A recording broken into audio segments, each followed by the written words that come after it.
Last Wednesday, went down to the municipal court to try to enter some evidence. Now, their clerk lied and said, oh, just bring it with you on the day of court, which, if you hear that from any clerk, don't ever believe that shit. I'm like, nah, that ain't going to work. I need to talk to the prosecutor and enter this the correct way. So, of course, I go down there and I'm doing my thing. Nothing against municipal court with San Antonio. They do their thing. I do my thing. I'm doing the things that I need to do to be a good citizen. And I notice, you know, the suspicious and funny looks going around. Oh, it's that guy. Oh, secret typing police officer walking into the courtroom, looking at me and turning around, etc. And I'm like, okay, that's weird. No big deal. Maybe he's looking at someone else. I finished talking with the prosecutor, set my trial for a jury trial, which may be, for this class C misdemeanor. May take as long as, 2 years. But I'm not pleading guilty to it because I'm not guilty. So anyway, I make my statement to the judge and I turn around to walk out. Like, that's all you need, Judge? Okay, thank you. I filed my motion for discovery, filed my motion to dismiss. I'll discuss that with you online on our online hearing. I'm heading out of the court. And the bailiff says, hold on, this man over here needs to talk to you. And of course, SAPD zaps me. And what Mark was referring to as bench warrants, basically the judge decided to cancel my bond on two of my previous charges and just say, hey, you know what? We're canceling his bond. It was PR bond. So we don't like the fact that he's still out here filming in public, creating a scene. So the next time he makes contact with any law enforcement officer, we're going to arrest him. Another reason why you should never ID to any police officer. They go, well, how do I know you don't have warrants? How should I? How should I give a shit if I have warrants? I don't know I have warrants. You do, if you know who I am. So anyway, the suck part about it is he, frisked me, found my car keys and went, oh, where'd you park? And I'm like, I should have said I walked, but I'm an honest guy. I'm straight up. I'm like, why? What's it matter? He's like, we're going to tow your vehicle too. Why do they do that? To cause you cost and pain and suffering. So they do that. I'm like, okay, whatever. What are these warrants for that I supposedly have? I haven't done anything. I don't break the law. Heck, you guys can't get convictions on the things that you arrest me for. So, anyway, I find out they just canceled my warrant or my bond and increased the amounts to, make it extra expensive if I want to try to get out, because that's what they do. So I see Robert Wilson there. Hey, Robert, just letting you know I'm good. I'm out. I got hold of Mark. Mark contacted another local guy, Texas Sheepdog, who contacted his bail bondsman, who let me out and to finish my paperwork after I got out. Most of these bail bondsmen won't do that. You have to have someone on the outside do everything and take care of things. So, I have all you wonderful people here. Might as well start adding moderators. Anyway, this was going to be a very short live feed, but now I've got a couple of people in here. If you guys have any questions, like I do know Robert was asking what the hell's a pocket warrant. These are just the dirty things that they do to us. And, you're becoming effective when they take the time out to pull these dirty fucking tricks. And I say that. It's a dirty trick. They know I've never missed a court hearing, have no reason to miss a court hearing. And they go, oh, you know what? We're just going to pull these and screw the guy over. Now I have hesitancy about walking into any courtroom because you never know what's waiting on the other side of that door. Another lie by your government, another booby trap, another extortion. This little BS thing has cost me at this point, over 1.3 grand. 4 days without medicine for my arm. They refused to give me any painkillers. My arm, I know most of you can't see it, but My arm, shoulder is broken. And, they're like, oh, put in a sick call, put in a sick call, put in a sick call. Uh, you know, oh, we haven't got to it yet. We haven't got to it. Those are things that happen in jails that you know and you expect. But like I said, after the third day in there, I'm counting up. Okay, how much is it going to cost to get my car out? I don't normally pay bail. My court for those two cases that they revoked it is on the 26th of this month anyway. I would have waited the 11 days. That's just me because I'm stubborn rather than pay them a dime. But I didn't want to lose my vehicle. Some of you may not know it, but I am a homeless hippie. I live out of my vehicle. And I have no shame in that.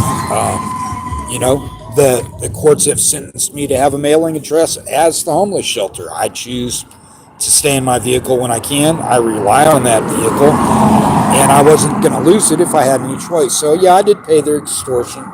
Got out. I'm going to head down and get my vehicle, and then I'll be back on my way. But because Mark, SA 210 Cop Watch was good enough to post out a video, and I know a lot of you guys watched that.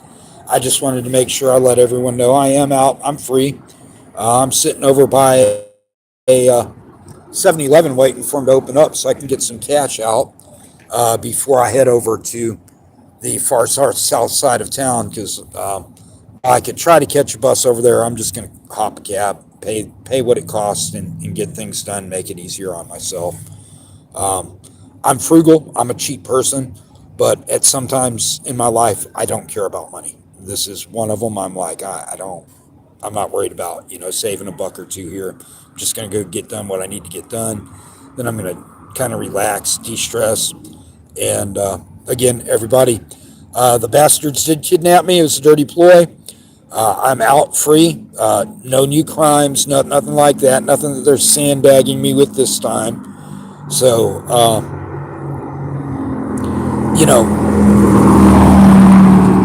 yeah, Robert, you know, it's all the way down on the south side by Lackland, Kelly, and I can't walk that far. I mean, I could. I'd probably make it there before they charge the next set of fees, but I'm not going to. Heck, I could catch a bus down there and get, about maybe 4 miles, but because of the way it's set up on the inside of the Kelly, you can't really walk to it either. So either way, I mean, it is what it is. It sucks. Sorry to hear that you've had that experience too, Robert.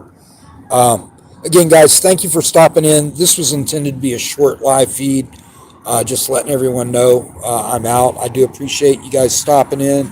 Did see that someone else sent in another viewer. I do appreciate that. Jay Swatterson 69. Appreciate it for you guys coming in. When we get out there and we're filming these cops, believe it or not, guys, most of us aren't out here trying to piss off cops. I wasn't the other day when they pulled this, oh, well, now we're going to get you for, interference. I'm 3 feet outside of a doorway, and a cop says, don't go past the gate, and I look up, and the gate's 50 feet in front of me. I stop 30 feet in front of the gate, and the other cop's on the other side of the gate, where he was assigned to. Don't let anyone pass this gate. But he's got to run his mouth and come 30 feet past the gate, grab my broken arm, twist it behind my back, and laugh about it. Because they all know, they're all, hey, he's got a broken shoulder, any extra damage you can do to it, do. And, they get away with it. So, again, sorry, guys, I'm just ranting. I'm going to hop off here and go get some nicotine from this store. Bad habit, but it is what it is. You guys have a great day. I will see you out there. I do have court coming up on the one case. I do anticipate winning one of those or having it dismissed, the other one being delayed through court again. So, that's part of the process that happens when you refuse to take a plea deal on something you're not guilty on. The courts just delay it and delay it and delay it instead of saying, we don't have a case, let's drop it now. It's frustrating, it's wrong, it's expensive, but again, it's how the system works against the average citizen. If you're not rich, the American justice system is not in your favor. Well, howdy, howdy, howdy, Amy. And I haven't seen you in my chats in a long time, but you just became a moderator too. If you hadn't heard, Amy, and I'm going to say this once, then I'm going to bail out of here. They got me on a pocket warrant or a secret warrant again. These are dirty tricks that the governments use. It just means that you are doing your job good enough to where it makes them go out of their bounds to create ways to make it more difficult for you to do your job. So, there's no shame in that. There's also a limit to what normal people can afford to do and continue to afford to do. I'm not going to lie.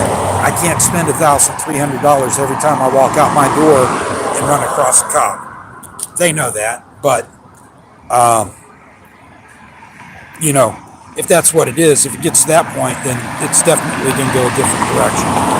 And that's a direction that, the police have been pushing people to for a long time. We try to support, we try to make change, and they just don't listen. They don't care. They say, it doesn't matter. We can arrest you. We will. Even though we know you're going to beat it, we're still going to do it. We're still going to do it. Instead of saying, you're right, we shouldn't be doing these things. And that is why the American public does not trust the police anymore, because it's like, hey, you guys don't do your jobs. You're immune to any punishment. You kill people and get away with it. And then you wonder why we say, hey, we need to film you because we don't really believe what you're saying. So on that note, blue lives do matter, guys. See a cop, film a cop. If you're smart, you're discreet about it. Shouldn't gather too much attention, but always record them. Even if it's in your car, and even if it's in your car and it's just an audio that they don't see, because actually that's better than pointing out that you're recording them. If you point out you're recording them, it'll just tick them off. But always record the cops. You guys be safe. You feel free to chat on this after I close it out.